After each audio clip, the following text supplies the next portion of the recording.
নমস্কার বন্ধুরা, আপনারা সবাই কেমন আছেন? আশা করি সবাই অনেক ভালো আছেন। সম্পাস কিচেনে আপনাদের অনেক অনেক স্বাগত। আজ আমি তৈরি করে দেখাবো নারকেলের সন্দেশ। এটা খুব কম সময়ে কম সামগ্রীতে তৈরি হয়ে যায়। যে কোনো পুজোর দিন আপনারা এটা বানিয়ে ভগবানকে নিবেদন করতে পারেন। চলুন তাহলে দেখে নিই আমি এই রেসিপি কিভাবে তৈরি করছি। তার জন্য আমি নিয়ে নিয়েছি একটা নারকেলটাকে আমি আগের থেকে ফাটিয়ে নিয়েছি। আর এখানে আমি নারকেলগুলো পরিষ্কার করে এই কালো অংশটা ফেলে দিয়ে ছোট ছোট করে কেটে নিয়েছি। আর নিয়েছি এখানে এক বাটির থেকে একটু কম আমি চিনি গুঁড়ো করে নিয়েছি। আমি এই মিক্সচার জারে গুঁড়ো করেছিলাম, এবার ওটাই আমি নারকেলের টুকরোগুলো নিয়ে নেব। নারকেলের টুকরো নিয়ে এবার আমি এখানে আমার গরুর দুধ আছে, জাল করে ফ্রিজে রেখে দিয়েছিলাম ঠান্ডা হতে। আমার সবটুকু লাগবে না, যতটুকু দরকার আমার ততটুকু নেব, নিয়ে বেটে নেব। আমি এখানে বেটে নিয়েছি। আমার এরকম একটা মিশ্রণ হয়েছে, দেখতেই পাচ্ছেন আপনারা। এবার একটা কড়াই বসিয়ে দিয়ে ছোটো চামচের 1 চামচ ঘি দিয়ে দেবো।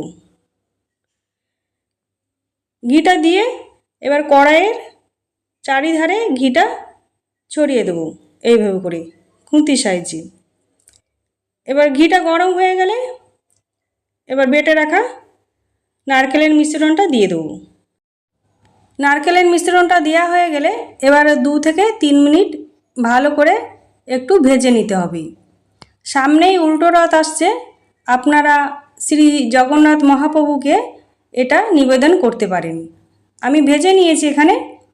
কত সুন্দর আমার ছানার মতন হয়েছে, দেখতেই পাচ্ছেন আপনারা। এবার আমি গুঁড়ো করে রাখা চিনি দিয়ে দেবো। আমার এখানে হাফ বাটি চিনি লেগেছে একটা নারকেলে। এবার চিনির সঙ্গে আমি ভালো করে মিশিয়ে নেব। আমি চিনি দিয়েছি তাই নারকেল থেকে জল বের হবে। জলটা শুকিয়ে যাওয়া পর্যন্ত এটাকে অনবরত নাড়িয়ে যেতে হবে। দেখেন জলটা শুকিয়ে এসেছে আমার। একটু নাড়িয়ে নিয়ে এবার আমি দিয়ে দেবো হাফ বাটি গুঁড়ো দুধ। আপনারা চাইলে গুঁড়ো দুধটা নাও দিতে পারেন, কিন্তু দিলে খেতে বেশ ভালো হয়। আর দিয়ে দেবো 2টো ছোটো এলাচ একটু থেতো করে দিয়েছি। এবার ভালো করে সব উপকরণ মিশিয়ে নেব। আমার এই রেসিপি যদি আপনাদের ভালো লেগে থাকে, লাইক, কমেন্ট, শেয়ার, সাবস্ক্রাইব করে আমার পাশে থাকবেন। দেখেন আমার কত সুন্দর হয়ে গিয়েছে। এবার আমি একটু মিশ্রণ নিয়ে হাতের সাহায্যে একটু গোল গোল করে চেক করে দেখব হয়েছে কি না। গোল যদি হয়ে যায় তাহলে আমার হয়ে গিয়েছে। দেখেন হয়ে গিয়েছে, হাতে একটু লাগেনি।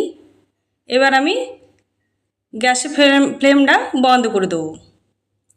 বন্ধ করে একটা প্লেট নিয়ে নিয়েছি। এখানে সামান্য একটু ঘি দিয়ে দেবো।